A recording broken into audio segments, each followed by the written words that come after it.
2024 সালে লোকসভা নির্বাচনের শুরুর দিনই হুগলির রিষড়া মহেশ অঞ্চলে প্রচার সারলেন সিপিআইএম প্রার্থী দীপশিতা ধর। এদিন রিষড়ায় বি.আর. আম্বেদকরের মর্মর মূর্তিতে শ্রদ্ধা জ্ঞাপনের পরেই সিপিআইএম কর্মী সমর্থকরা প্রার্থীকে নিয়ে অঞ্চল ভিত্তিক প্রচার করেন।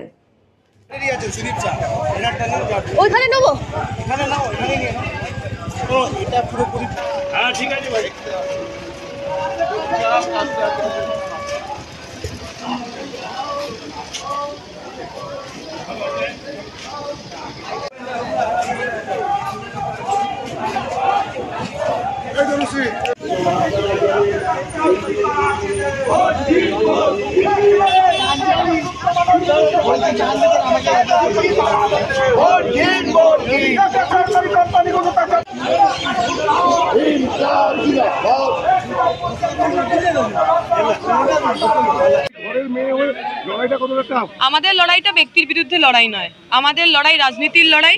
15 বছর ধরে যারা সুযোগ পেলেন, যারা 15 বছর ধরে আমার এলাকার মানুষের জন্য কিছু করলেন না, তাদের জবাবদিহি করতে হবে। গতকাল অধীর চৌধুরী মোহাম্মদ সেলিমের সাথে হাঁটা এবং সিপিএম এর উর্দি গায়ে দেওয়াকে নিয়ে একটি কটাক্ষ হয়েছে, অধীর চৌধুরী কমরেড হয়ে গেল, তাহলে কি কংগ্রেস থেকে কমরেড হচ্ছে? আমরা এইবারের নির্বাচনে খোলা আমাদের আহ্বান ছিল, তৃণমূল বিজেপি বিরোধী সমস্ত শক্তিকে এক হতে হবে।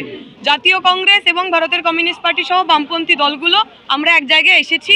আমাদের পরিষ্কার কথা, কেন্দ্রে বিজেপিকে সরাও, রাজ্যে তৃণমূলকে হারাও, পশ্চিমবঙ্গের বুকে, ভারতের বুকে ধর্মনিরপেক্ষ গণতন্ত্র সরকার তৈরি করে। আইএসএফ এর নেতৃত্ব হিসেবে যার হাত ধরে সিপিএম এতদূর এগিয়ে দিল, সেই তো কালকে পাল্টি হয়ে গেল যে সব চাকরি বিক্রি হয়নি। সিপিএম 100 বছরের দল, সিপিএম কারোর হাত ধরে কোথাও এগোয়নি।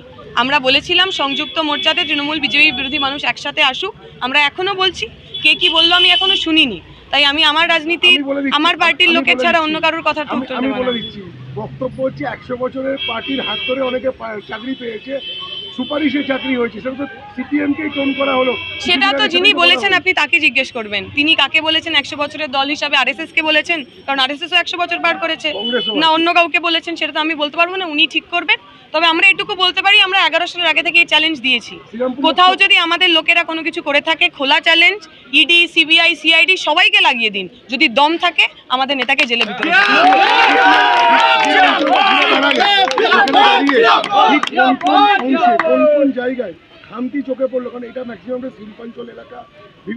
এইখানের শিল্পাঞ্চলগুলো বন্ধ হয়েছে, বন্ধ কলকারখানার জমিতে নেতা মন্ত্রীদের বড় বড় ফ্ল্যাট বাড়ি হয়েছে।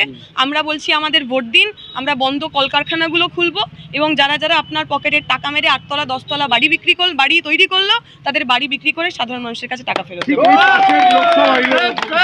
প্রার্থী লকেট পরিষ্কার বলেছে, বিজেপি যদি ফিরে আসে তাহলে সিঙ্গুরে নাকি আবার টাটা ফিরে আসবে।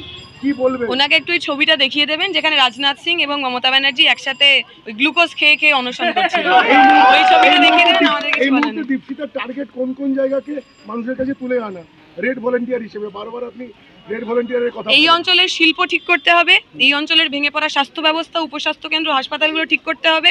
হুগলির বুকে যে 1200 স্কুল বন্ধ হয়েছে, স্কুলগুলো খুলতে হবে। আমার পরিবারের ছেলেমেয়েরা যাতে পরিযায়ী শ্রমিক না হয়, এই এলাকায় কাজ পায়, মাথা উঁচু করে কাজ পায়, ঘুষ না দিয়ে চাকরি পায়, তার ব্যবস্থার জন্য আমরা লড়াই করব।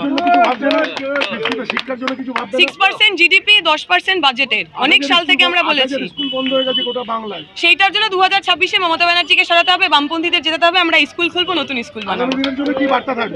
সবাইকে বলবো, মানুষ নিজের ভোট নিজে দিন, তৃণমূল বিজেপিকে হারান, আপনার রুটি রুজির জন্য বামপন্থী এবং জাতীয় কংগ্রেসের সঙ্গ দিন। দীপশিতাকে নিয়ে প্রতিদিনই এলাকায় মানুষের কাছে যাচ্ছি।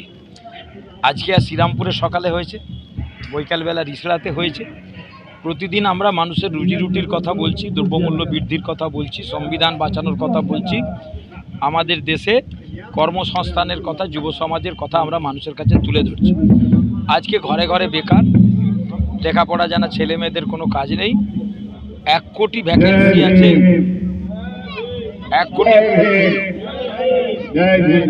1 কোটি ভ্যাকেন্সি আছে আমাদের সেন্ট্রাল গভর্নমেন্টের। পশ্চিমবাংলা রাজ্যে কর্মচারী এবং শিক্ষকদের নিয়ে প্রায় 6 লক্ষ ভ্যাকেন্সি আছে, শূন্য পদ পড়ে আছে, সেইগুলো নিয়োগ বন্ধ করে দেওয়া হয়েছে। আমরা মানুষকে এই কথাগুলোই বলছি, মানুষ আমাদের এই কথাকে সাড়া দিচ্ছে এবং মানুষ নিজের জীবনের সাথে মেলাচ্ছে যে মানুষের আয় কমছে আর খরচা মানুষের বাড়ছে। এটা প্রতিদিনের ঘটনা। ছেলে মেয়েদের চাকরি বাকরি নেই, রাজ্যের চাকরি বিক্রি হচ্ছে, আপনারা জানেন। আমরা এই কথাগুলো মানুষের কাছে বলছি, মানুষ কথাগুলো শুনছেন, তারা আমাদের সাথে কথা বলছেন, দীপশিতাকে আশীর্বাদ করছেন, কেউ ভালোবাসছেন, কেউ ফুল দিচ্ছেন। আমরা মনে করি এবার শ্রীরামপুরে এবং পশ্চিমবাংলা এবং সারা দেশে ভোটটা রুজি রুটিতে হবে। ভোট মন্দিরেও হবে না, ভোট মসজিদেও হবে না, ভোট গুরুদুয়ারাতেও হবে না, ভোট চার্চে হবে না, ভোট হবে রুজি রুটিতে, ভোট হবে জিনিসপত্রের দামের উপরে, ভোট হবে রোজগারের উপরে, ভোট হবে দেশের সংবিধান বাঁচানোর উপরে। এটাই আমরা মানুষের কাছে বলছি, মানুষ আমাদের পজিটিভ সাড়া দিচ্ছে।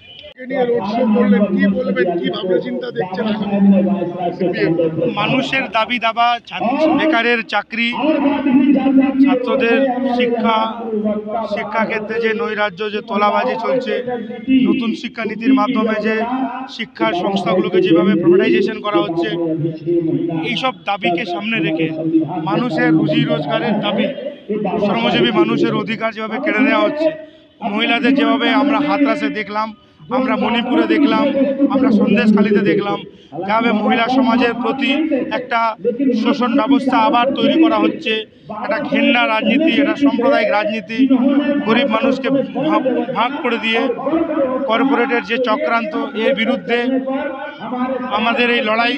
দীপশিতা, শুধু দীপশিতা তো ক্যান্ডিডেট, কিন্তু তার অনেক দীপশিতা এই শ্রীরামপুর অঞ্চলে যারা বেকারত্বের জ্বালায় ভুগছে, তাদের একজন প্রতিনিধি হলেন দীপশিতা। প্রত্যেক মানুষের যে দাবি, সেই দাবিকে সামনে রেখে আমরা এই লড়াইতে প্রতিনিধি।